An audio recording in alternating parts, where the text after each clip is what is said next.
हरे कृष्णा दोस्तों। दोस्तों मैं जरा दोस्तों, लोग कहते हैं कि क्या अगर कर्म ना किया जाए तो भगवान खाने को दे देंगे। तो दोस्तों, भगवान ने कहा कर्म करने के लिए मना किया। भगवान तो ये बोलते हैं कि तू कर्म कर, फल की इच्छा मत कर। और हम लोग सोचते हैं कि हम कर्म भी ना करें और फल की इच्छा भी करें। ये तो गलत है। भगवान ने तो ऐसा कुछ भी नहीं बोला। लेकिन दोस्तों, अगर भगवान पर ही पूर्ण आश्रित रहा जाए तो भगवान सारा व्यवस्था कर देते हैं। भगवान बिना कर्म किए भी खाने को देते हैं। लेकिन अगर आप समर्थ हैं, कर्म करने में समर्थ हैं, तो कर्म जरूर करें। दोस्तों, एक बहुत ही अच्छा प्रसंग है। एक बार एक आदमी रोज सत्संग में जाता था और गुरु जी से कथा सुनता था। गुरु जी सत्संग सुनाते थे और वो रोज कथा में शामिल होता था।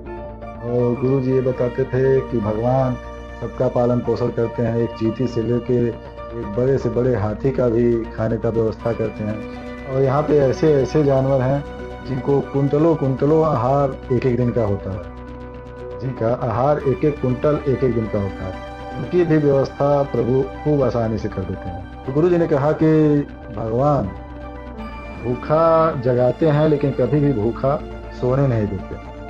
तो दोस्तों, वो जो सत्संग बैठ के आदमी सुन रहा था, उसने सोचा कि गुरु जी तो वाकई में बहुत ही बड़े संत हैं, बहुत ही बड़े महात्मा हैं, सिद्ध पुरुष हैं। इनकी वाणी झूठ नहीं हो सकती। अब हम भगवान की परीक्षा लेंगे और देखेंगे कि भगवान कैसे भूखा नहीं सोने देते। दोस्तों, वो घर छोड़ के निकल गया, एक जंगल में गया और एक पेड़ पे चढ़ के बैठ गया और सोचा कि अब देखते हैं भगवान यहाँ पे कैसे खिलाते हैं।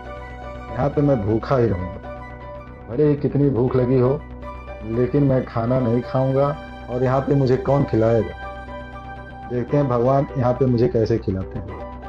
तो दोस्तों, अब वो भक्त भगवान की परीक्षा लेने के लिए पेड़ पर चढ़ गया। तो दोस्तों, एक राजकुमार उसी समय अपने दो चार सैनिकों के साथ शिकार के लिए निकले हुए थे, जो कि उसी पेड़ के पास पहुंचे और सोचे कि क्यों ना यहीं पर विश्राम कर लिया जाए और कुछ खाने के लिए भी बना लिया जाए, भूख लगी है।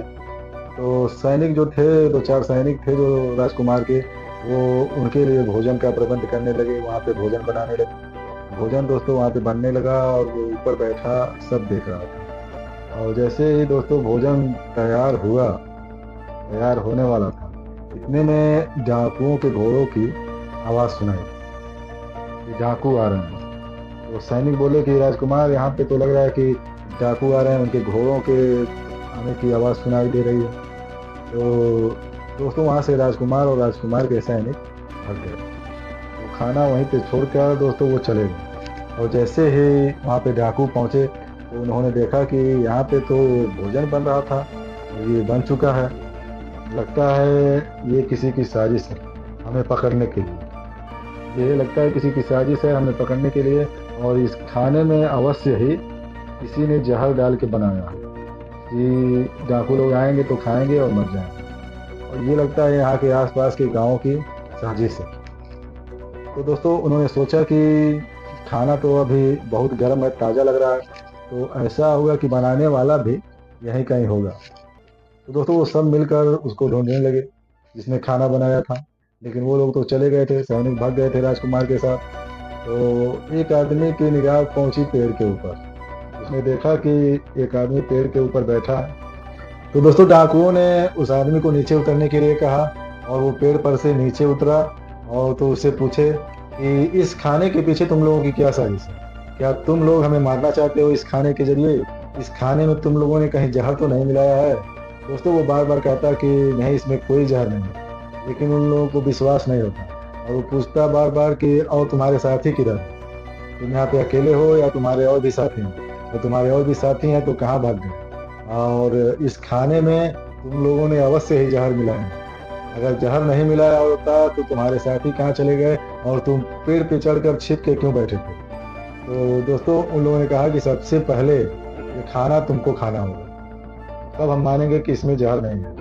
दोस्तों, वो बोल रहा था बार बार कि नहीं, इसमें कोई जहर नहीं है और मैं खाना नहीं खा सकता, मेरा आज उपवास है। तो दोस्तों, वो लोग समझते कि वाकई में इसमें लगता है सचमुच में ये जहर मिला दिया, इसलिए ये खाना नहीं खा रहा। और वो लोग दोस्तों ज़बरदस्ती इसको खाना खिलाने लगे और उसको पूरा भर पेट खाना खिलाया गया। और दोस्तों फिर उसके बाद उसने पूरी घटना बताई उन डाकुओं को, और फिर उसके बाद डाकू अपने रास्ते चले गए। और दोस्तों फिर ये गुरुजी के पास आया और गुरुजी को भी सारी घटना बताई और कहा, गुरुजी आप एकदम सत्य कह रहे थे, अगर कुछ ना भी किया जाए तो भी प्रभु खाने के लिए दे देते हैं। प्रभु भूखा जगाते हैं लेकिन भूखा सुलाते नहीं। तो अगर प्रभु पर पूर्ण विश्वास है तो कुछ भी संभव है। दोस्तों गुरुजी या ईश्वर कभी भी किसी इंसान को कर्म करने से नहीं रोकते और वो ये नहीं कहते कि आप कायर बन के बैठ जाओ।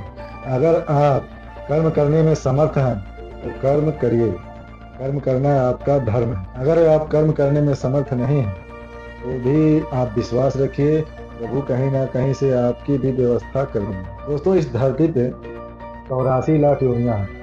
84 लाख योनियों में से एक मनुष्य ही ऐसा जीव है जो कि अपने स्वयं कमाता है, खाता है, जो चाहता है वो करता है।